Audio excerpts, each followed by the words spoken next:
अस्सलामुअलैकुम, welcome to kitchen with Alizeh. आज मैं आपके लिए चप्पल कबाब की रेसिपी लेके आई हूँ। ये चप्पल कबाब बहुत ही नरम और बहुत ही मज़े के बनेंगे और साथ साथ जूसी भी रहेंगे, ना सख्त होंगे ना कुछ। तो चलिए इसकी रेसिपी को शुरू करते हैं। सबसे पहले यहाँ मैंने ले लिया है 1 किलो बीफ का कीमा। आप कोई भी कीमा ले सकते हैं। उसके बाद हम इसमें डालेंगे 2 टेबल स्पून जो है चप्पल कबाब मसाला।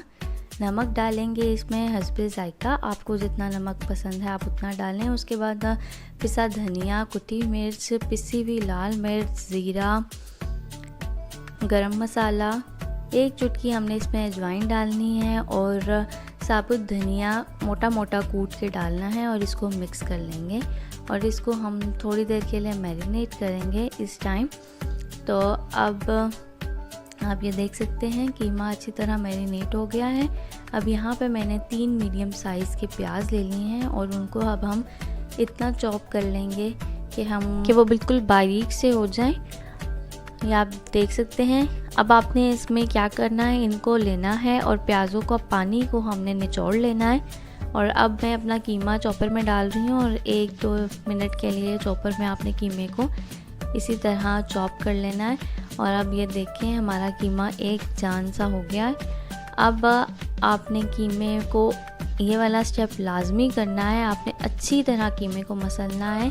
जो थोड़ी बहुत उसकी जो गुंजाइश रह गई है वो भी पूरी हो जाएगी और इस तरह करने से आपका जो है कबाब टूटेगा भी नहीं। अब इसमें हम प्याज डाल देंगे। यहाँ मैंने टमाटर लिए हैं और ये है बेसन को आपने थोड़ी देर के लिए पैन में भूनना है और भून के जब खुशबू आ जाएगी तो इसमें शामिल करना है। और उसके बाद हमने इसमें आटा डाला है, अंडे डाले हैं, लहसुन अदरक का पेस्ट डाला है। ये मैंने ग्रीन चिली पेस्ट डाला है, आप साबुत ग्रीन चिलीज़ को कट करके भी डाल सकते हैं।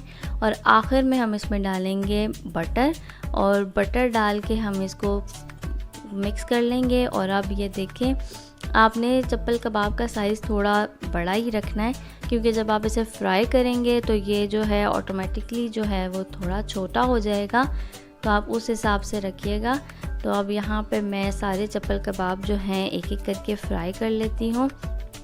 बिलीव मी ये बहुत मज़े के बनने वाले हैं, एक दफ़ा ज़रूर ट्राई करिएगा। और अगर आप मेरे चैनल पे नए हैं तो इसको सब्सक्राइब कर लें। वीडियो पसंद आए तो लाइक, कमेंट और शेयर कर दें। ये बहुत ही आसान रेसिपी है और लेकिन ये बनेंगे बहुत जूसी और सॉफ्ट बनेंगे। मिलते हैं अब एक नई रेसिपी के साथ। अल्लाह हाफ़िज़।